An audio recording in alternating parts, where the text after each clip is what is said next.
Hi, my name is Jocelyn Lopez, and today I will be talking about the history of makeup.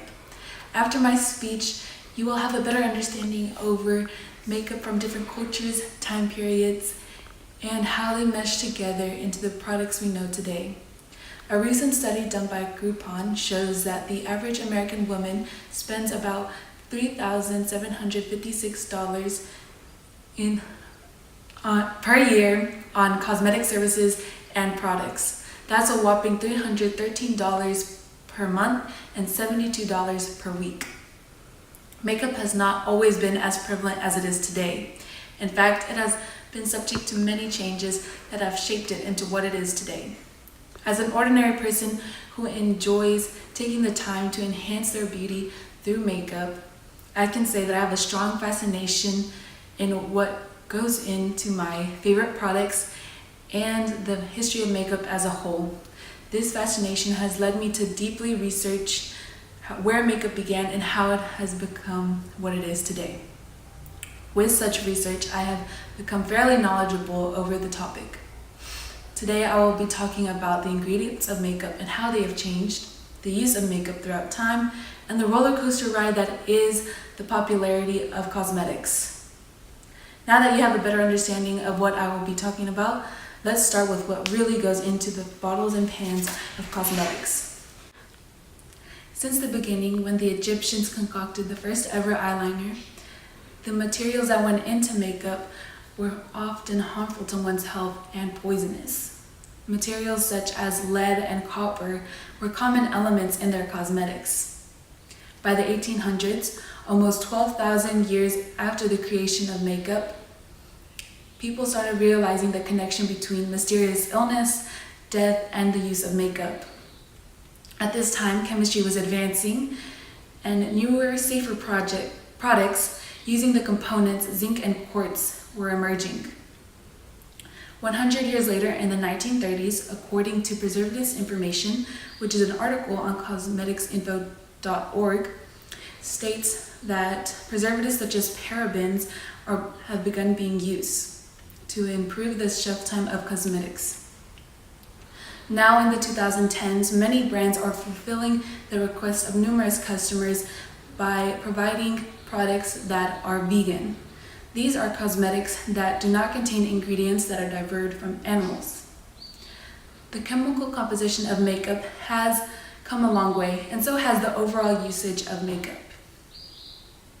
For example, as stated on ancienthistory.eu, the ancient Egyptians, men and women alike, used cosmetics to protect their eyes and skin from the sun. This, in other words, dark heavy eyeliner was the most fashionable pair of sunglasses at the time.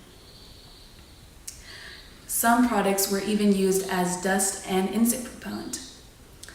Apart from the Egyptians, many cultures used cosmetics as a way to identify social class.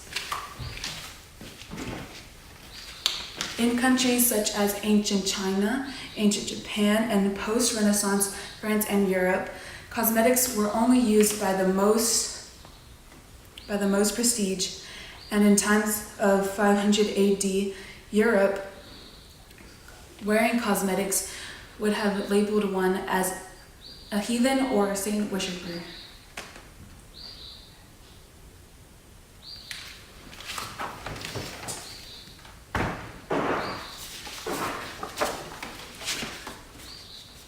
Wearing makeup now is used to build the confidence and support many individuals, as well as being a way to express the artist's creativity.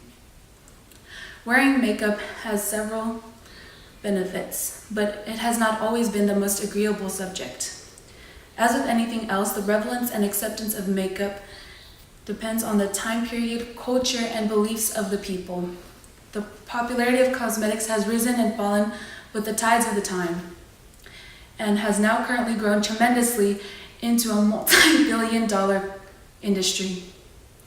Although times have changed, many people still believe that makeup should not be worn at all.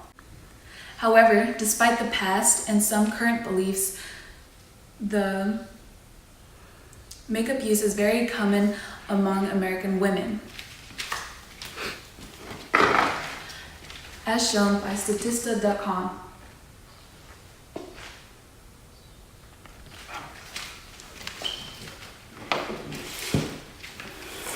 Now that we have discussed a significant amount of information over the subject, let's review the main points.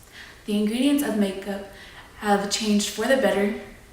There are many uses for makeup that have changed and evolved with the times, and the overall popularity of makeup has had many ups and downs. Makeup has no rules and should be worn by anyone who wishes to do so. One should not conform to the expectations of society and choose not to express themselves through makeup. The art of cosmetics has progressed too much for it to go unnoticed. Thank you for listening.